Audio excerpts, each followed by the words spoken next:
సంవత్సరాలు గడిచాయి. హూద్ అలైహిస్సలాం పిలుస్తూనే ఉన్నారు.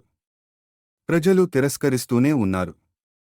మరియు నెమ్మదిగా, నిశ్శబ్దంగా అల్లాహ్ వారికి సూచనలు చూపించడం మొదలుపెట్టాడు.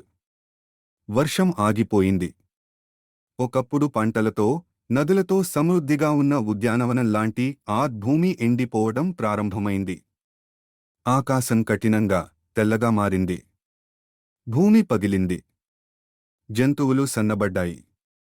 ప్రజలు వర్షం కోసం ఎదురుచూశారు, కాని అది రాలేదు. ఇది యాదృచ్ఛికం కాదు. ఇది మారువేషంలో కరుణ. అల్లాహ్ వారికి హెచ్చరిక ఇస్తున్నాడు. పైకి చూడడానికి, ఆలోచించడానికి, మేఘాలను ఎవరు నియంత్రిస్తారో గుర్తుచేసుకోవడానికి అవకాశం ఇస్తున్నాడు. అయినా ఇది కూడా వారిని కదిలించలేదు. అప్పుడు ఒక మేఘం కనిపించింది. ప్రజలు సంతోషపడ్డారు. ఈ మేఘం వర్షం తెస్తుంది. కాని హూద్ అలైహిస్సలాం కు తెలుసు, అది వర్షం కాదు, అది శిక్ష.